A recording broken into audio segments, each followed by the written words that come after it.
Did you know that there are actually 4 sides to a conversation? In today's video, we're going to be deconstructing these 4 sides to help you improve your communication skills as a leader.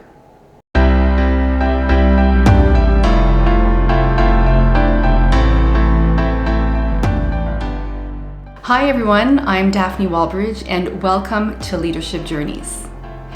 So today we're going to be talking about conversations and communication and why it's so challenging to communicate effectively. Well, here's the issue. It's not what you say, it's how the other person interprets what you say. And there are a lot of factors at play that will influence the way your message is being received. So today I want to talk to you about a model that is quite popular in the world of communication psychology. And it talks about 4 sides to a conversation. So the first side is based on facts. So when we're communicating, we are communicating facts.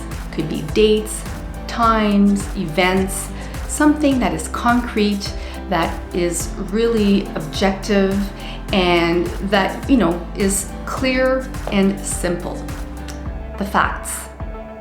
Now, the next side to the message is based on relationships.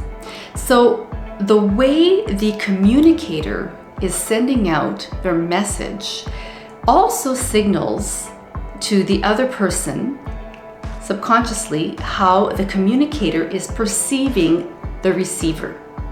Does the communicator respect the receiver? Do they take them seriously? Do they think they're buffoons?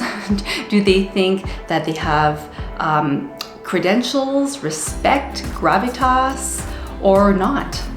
So you'll see by the way the communicator is sending out their message, either through body language, intonation, volume, whatnot, you'll see how they see their relationship with the receiver. So that is the second side of communication, the second part. Now, the third part is based on self-revelation. So basically what that means is how is your mood being portrayed? How is your energy level?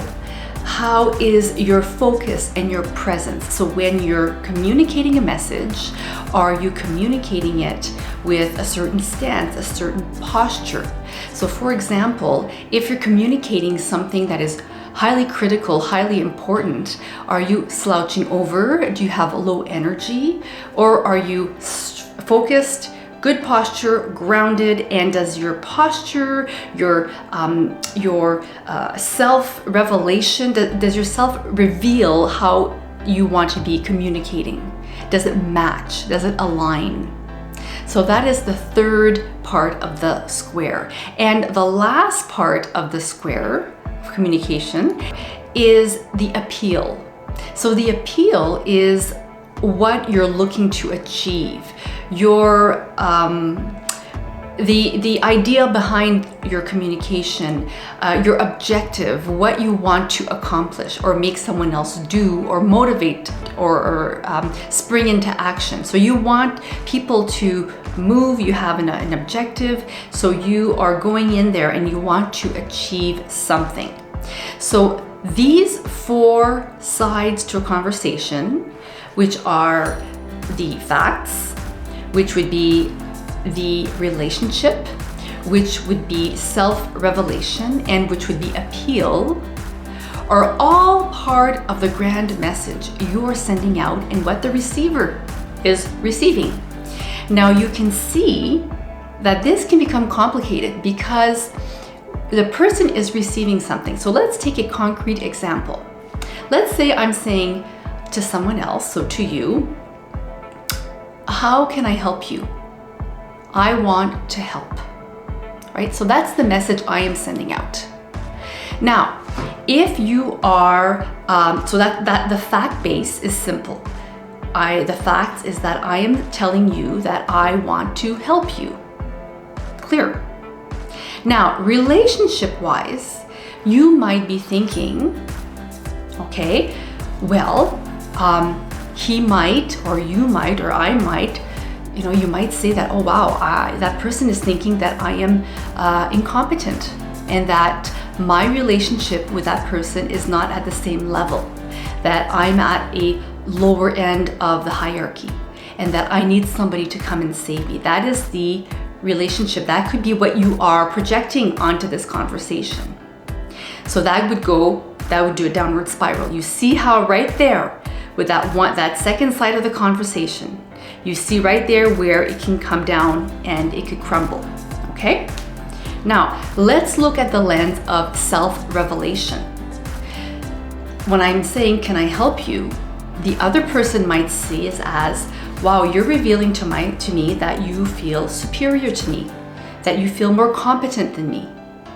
Again, going in a downward spiral. Again, projection, projection, projection.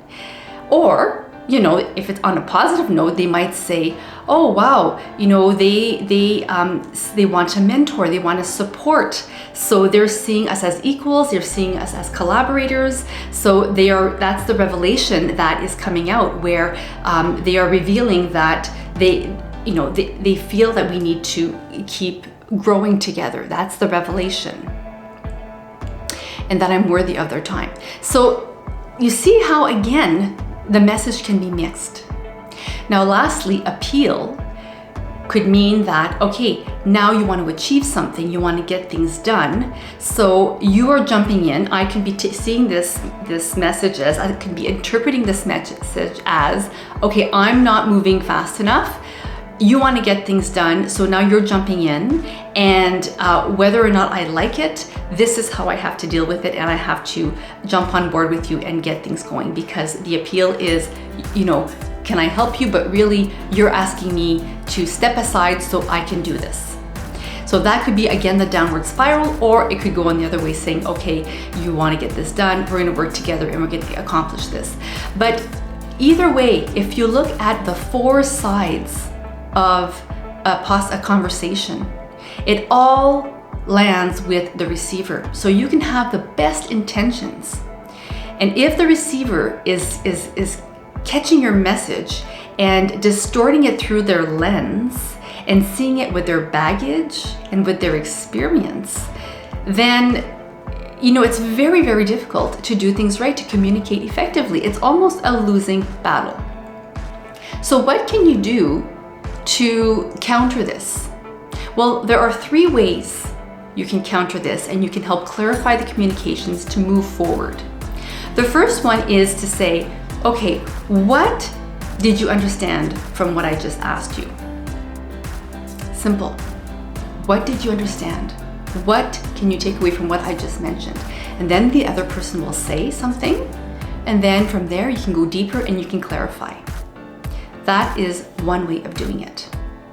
The other thing could be, can you please say back to me what you heard and what you understood?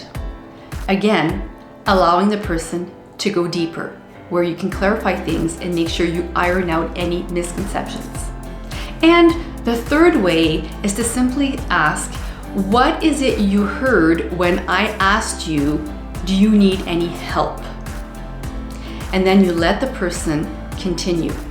So the last strategy and the first one kind of are aligned, but they're not. They both ask you to go deeper. It's just to help you get the person to talk. What did you understand? What did you hear? Can you tell me in your own words what you just understood from my message?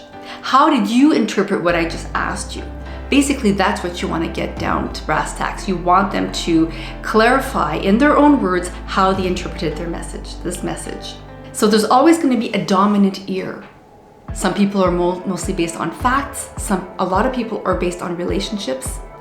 Just see next time you're having a conversation with someone, which ear is the strongest, and how you can ask these powerful questions at the end with the other to make sure that you are clearly communicating and that you're both understanding the same message. I hope this video was of service to you. Please feel free to subscribe and ring the bell for notifications, or check the bell for notifications so you know when I post another video. Thank you for tuning in to Leadership Journeys. Bye for now.